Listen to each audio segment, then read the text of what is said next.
Iran America इस वक्त आमने सामने हैं और माना जा रहा है कि ये लड़ाई अब आसमान से हटकर समंदर में पहुंच गई है। नमस्कार, न्यूज़ 18 जे के का डिजिटल प्लेटफॉर्म देख रहे हैं आप। मैं हूं आपके साथ प्रिया शर्मा और एक नई खबर के साथ एक बार फिर से आप सबका इस्तकबाल है। ईरान अमेरिका इस वक्त आमने सामने है और माना जा रहा है कि लड़ाई अब आसमान से हटकर समंदर में पहुंच गई है। अगर यहाँ युद्ध चलता रहा तो तबाही इससे भी कहीं ज़्यादा होगी। 1980 के दशक में ईरान इराक युद्ध दुनिया के सबसे खतरनाक युद्धों में से एक था। इस दौरान जमीन पर भीषण लड़ाई हुई, लेकिन समुद्र में भी बड़ा संघर्ष देखने को मिला और इसे टैंकर वॉर कहा गया, क्योंकि दोनों देशों ने एक दूसरे के तेल टैंकर और व्यापारी जहाज़ों को निशाना बनाना शुरू कर दिया था। इससे खाड़ी क्षेत्र में अंतर्राष्ट्रीय जहाज़ों को भी खतरा पैदा हो गया है।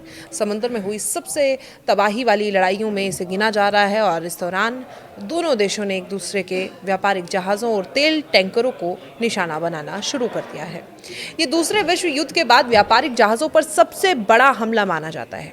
इस दौरान 400 से ज़्यादा नाविक मारे गए हैं, सैकड़ों जहाज़ क्षतिग्रस्त हुए हैं और भारी आर्थिक नुकसान हुआ है। इस युद्ध में पहला विदेशी निशाना बना मई 1982 में एटलस 1 नाम का तुर्की का तेल टैंकर, जो ईरान के खार्क द्वीप से तेल ले जा रहा था। इसके बाद युद्ध में फ्रांस ने इराक को मदद दी तो चीन ने ईरानी हमले बढ़ने लगे और अंतर्राष्ट्रीय शिपिंग प्रभावित हुई और एंट्री हुई अमेरिका की। आखिरकार 1987 में अमेरिका ने खाड़ी में नौसैनिक हस्तक्षेप किया। अमेरिका ने कुवैत के टैंकरों को अपने झंडे के तहत चलने की अनुमति दी और उन्हें सुरक्षा देते हुए खाड़ी में एस्कॉर्ट करना शुरू कर दिया। इससे पहले ही मई 1987 में अमेरिकी युद्धपोत यूएसएस स्टॉक पर गलती से इराक की 160 मिसाइल लग गई, जिसमें 37 अमेरिकी सैनिक मारे गए।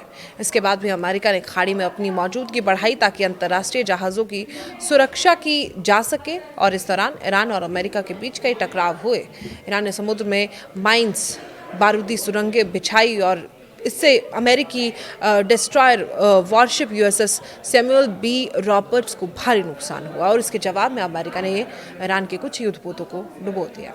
इसी दौर में गलती से एक ईरानी यात्री विमान भी मार गिराया गया। इसके बाद युद्ध बढ़ने के बजाय खाड़ी में अमेरिकी ताकत बढ़ी और 1988 में उसने युद्ध समाप्त करने का फैसला लिया। दिलचस्प ये था कि टैंकर वॉर के बाद भी इसी बीच हॉर्मुज कभी बंद नहीं हुआ। 1980 के दशक के इन अनुभवों के बाद ईरान ने अपनी समुद्री सैन्य ताकत को काफ़ी बढ़ाया। इस्लामिक रिवॉल्यूशनरी गार्ड क्रॉप्स यानी कि IRGC ने छोटी पनडुब्बियों, समुद्री माइंस, एंटी शिप मिसाइलों को और बड़ी संख्या में तेज़ हमला करने वाले नावों का विकास किया और इन नावों को एक साथ हमला करने के लिए तैयार किया गया है, जिसे स्वॉर्मिंग कहते हैं।